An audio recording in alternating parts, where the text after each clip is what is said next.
ഇനി ശാരീരികമായ ഉപദ്രവങ്ങൾ, രോഗങ്ങൾ, അതും പിശാചിലൂടെ ഉണ്ടാകും. ഒരു മാനസികമായിട്ട് മാത്രമേ പിശാചിനെ ഉപദ്രവിക്കാൻ പറ്റൂ എന്നുള്ള ധാരണ ശരിയല്ല എന്ന് പറയാൻ രണ്ട് കാര്യങ്ങൾ.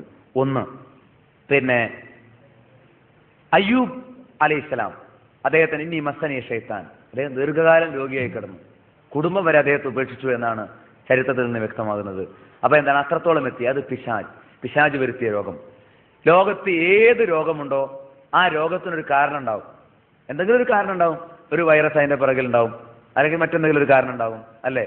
ആ കാരണങ്ങളിൽ, എല്ലാ രോഗത്തിന്റെയും കാരണങ്ങളിൽ ഒന്ന് ശൈത്താനാണ്. പനിയാവട്ടെ, ജലദോഷാവട്ടെ, ചുമയാവട്ടെ, മറ്റ് ഏതെങ്കിലും രോഗം, വലിയ വലിയ ക്യാൻസർ ആവട്ടെ, വലിയ വലിയ മാരക രോഗങ്ങളാവട്ടെ, എന്തായിരുന്നാലും ശരി, അതിനൊരു പല കാരണങ്ങൾ കൊണ്ട് ഒരു രോഗമുണ്ടാകാം. എല്ലാ രോഗങ്ങളുടെയും ഒരു കാരണം ശൈത്താനാണ്. മറ്റു കാരണങ്ങൾ കൊണ്ടുണ്ടാകുന്ന രോഗം നമ്മുടെ ചികിത്സ കൊണ്ട് തന്നെ മാറും. ശൈത്താൻ കാരണമായിട്ടുണ്ടാകുന്ന രോഗം മാറാൻ ഡോക്ടർമാരുടെ ചികിത്സ മാത്രം മതിയാവില്ല. അതിൽ നമ്മൾ ശ്രദ്ധിക്കേണ്ട കാര്യം, ഇന്നഹു ലൈസ ലഹു സുൽത്താനുൻ അലല്ലദീന ആമനു വഅലാ റബ്ബിഹിം യതവക്കലൂൻ.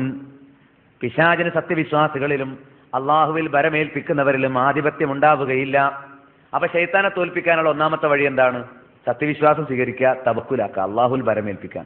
ഏത് സമയത്തും പടച്ചവനെ പറ്റി ഓർക്കുക, പടച്ചവനെ ഏൽപ്പിക്കുക. ഇന്നമാ സുൽത്താനുഹു അലല്ലദീന യതവല്ലൗനഹു വല്ലദീനഹും ബിഹി മുശ്രികൂൻ. അവന്റെ ആധിപത്യം അവനുമായി ബന്ധം പുലർത്തുകയും ശിർക്ക് പ്രവർത്തിക്കുകയും ചെയ്യുന്നവരിൽ മാത്രമാകുന്നു. അപ്പൊ ശിർക്കിൽ നിന്ന് ഒഴിവാകുക, ശൈത്താൻ ഇഷ്ടപ്പെട്ട കുറെ പ്രവർത്തനങ്ങളുണ്ട്, അതിൽ നിന്ന് ഒഴിവാകുക. അതാണ് നമ്മൾ ചെയ്യേണ്ടത്.